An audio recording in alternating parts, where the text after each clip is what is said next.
साथियों नमस्कार, मैं वरुण कुमार त्रिपाठी, निदेशक एसआईपी फाउंडेशन।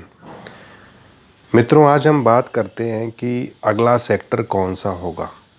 इससे पहले हम ये देखते हैं कि पिछला जो 25 साल हमारा गुजरा है, जो 25 साल हमारे मार्केट को हुआ है, तो उसमें कौन सा सेक्टर आगे रहा।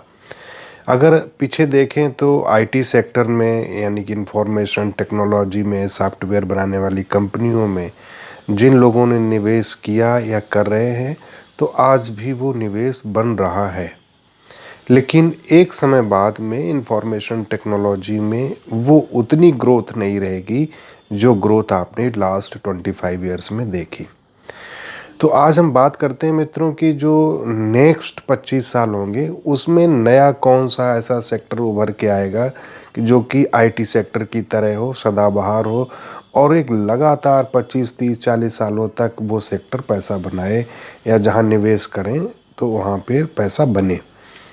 तो ये चीज़ अगर हम इस पे रिसर्च करते हैं, डिस्कशन करते हैं और लोगों के जो एक्सपर्ट हैं उनके व्यूज़ सुनते हैं, उनकी आर्टिकल पढ़ते हैं, तो मुझे लगता है कि जो आगे आने वाला जो भविष्य है, यानी कि जो 25 साल 30 साल होंगे, वो pharma and health care sector को होंगे। उसका रीज़न ये है कि अगर आप वर्ल्ड वाइड देखिए तो आज धीरे धीरे हमारी जो फार्मा इंडस्ट्री है और हेल्थ केयर है उसका एक प्रभाव ऊपर आ रहा है। दूसरी बात क्या है कि जब इकोनॉमी बढ़ती है, यानी कि वर्ल्ड वाइड इकोनॉमी जब बढ़ती है, चाहे वो इंडिया की हो या अदर कंट्री की हो, तो कहीं न कहीं ये चीज़ सामने आती है कि जब इकोनॉमी बढ़ना, यानी कि जब समृद्धि बढ़ती है, प्रॉस्पेरिटी बढ़ती है, तो फिजिकल एक्टिविटी व्यक्तियों की कम होती है। हम लग्जरी लाइफ की तरफ बढ़ने लगते हैं। जैसे कभी एसी का प्रयोग बहुत ही दुर्लभ, बहुत ही एलीट क्लास में होता था और एक अब एसी लगना घर में आम बात हो गई है। कारों का प्रयोग या अपने व्यक्तिगत वाहन का प्रयोग, ये एक बहुत ही रेयर होता था, एक एलीट क्लास की चीज़ें मानी जाती थी। लेकिन अब व्यक्तिगत वाहन रखना, इस तरीके की जो वाहन है वो आम आदमी भी रखता है और उनका प्रयोग करता है। दूसरा एक जो नया चलन आया है और पिछले ये जो 3, 4, 5 सालों में बढ़ा है, इसने मनुष्य की जो फिजिकल एक्टिविटी है world wide, not only in India, केवल भारत में ही नहीं पूरे विश्व में इसको बहुत तेज़ी से बढ़ाया है। और वो क्या है, ई कॉमर्स कंपनियां जैसे जोमेटो हो गई, स्विगी हो गई या अमेज़न है, फ्लिपकार्ट है, बहुत सारी कंपनीज़ हैं, ब्लिंकिट से लेके आप बहुत जो कंपनी हैं, इन्होंने व्यक्ति को और लग्जरी लाइफ दी है, यानी कहना चाहिए कि आलसी बनाया है कि अब हमारे फिजिकल मूवमेंट बॉडी के कम होते चले जा रहे हैं और हमारी प्रॉस्पेरिटी बढ़ रही है, हमारे पास पैसे बढ़ रहे हैं, हमारी वेतन बढ़ रहे हैं, हमारी सैलरियाँ बढ़ रही हैं, लेकिन ये कहीं न कहीं हमारे फिजिकल मूवमेंट को कम कर रही हैं। दूसरा बात है कि एक जो माहौल क्रिएट हुआ है समाज में, सोसाइटी में, वो ये है कि जो हमारे आउटडोर गेम्स होते थे वो कहीं न कहीं अब बंद हो गए हैं। हम इंडिया का उदाहरण ले लें, जहाँ पे गांव लेवल की अगर हम बात करें तो एक समय ऐसा था जब प्रत्येक गांव में शाम को वॉलीबॉल हुआ करती थी और जो युवा थे, वो बुजुर्ग थे, बड़े थे, वो देखने के लिए जाते थे और एक जो युवा लोग होते थे वो सब वॉलीबॉल खेलते थे। उसमें ये इम्पोर्टेंट नहीं था कि एक टीम में 11 लोग होंगे या 12 लोग होंगे, कई कई बार एक एक टीम में 20-20 लोग भी एक साथ खेलते थे। तो स्वभाव इस तरीके का था कि जो हर गांव-गांव में फिजिकल एक्टिविटी के साथ साथ में स्पोर्ट में भी लगाव था। कबड्डी जैसे छोटे खेल वहाँ पे बरसात के मौसम में अक्सर हुआ करते थे, या जो दंगल कुश्ती का शौक़ था लोगों में, व्यायाम का शौक़ था, दौड़ लगाने का शौक़ था। ये शौक़ अब बहुत लिमिटेड उन लोगों के लिए बचे हैं जो बच्चे आर्मी में जाना चाहते हैं या फोर्स में जाना चाहते हैं। तो इस तरीके के लोग तो आज फिजिकल एक्टिविटी से जुड़े हुए हैं, अदरवाइज आम आदमी फिजिकल एक्टिविटी से दूर होता चला जा रहा है।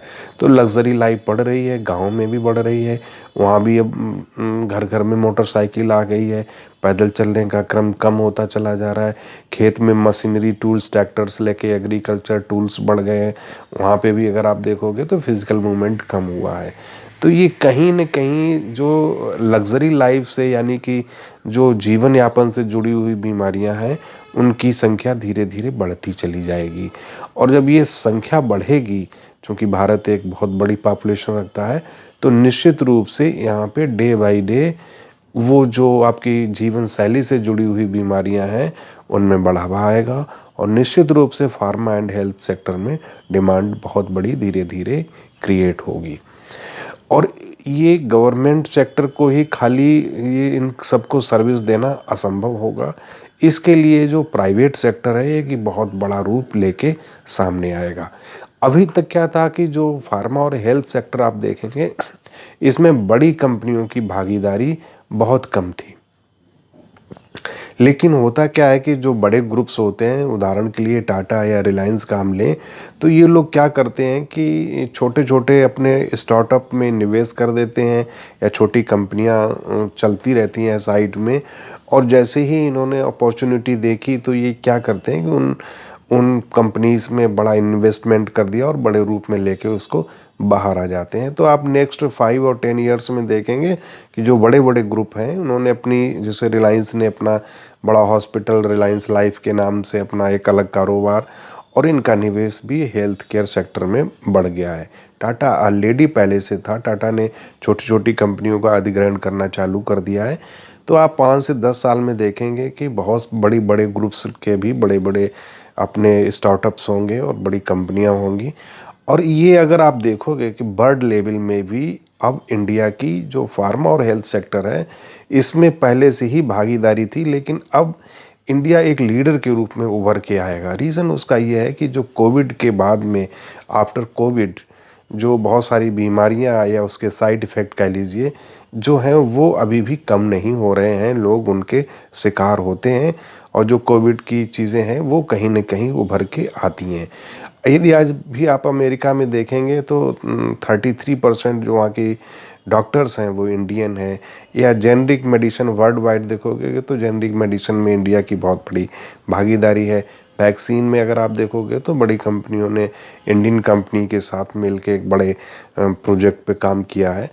तो इस तरीके की जब आप चीज़ों को सामने देखते हैं तो निश्चित रूप से ये आप मान के चलिए कि पूरे वर्ल्ड में इंडिया एक ऐसा कंट्री है जहाँ की, चाहे आप मैन्युफैक्चरिंग में हो या आप जो स्किल्स हैं उसमें हो, और जो हमारी नर्सिंग सर्विस है उसमें हम नंबर 1 है। हमारे इंडिया की जो नर्सिंग सर्विस है वो वर्ल्ड में एक रिकॉग्नाइज है, डॉक्टर्स हमारे एक आइडियल है।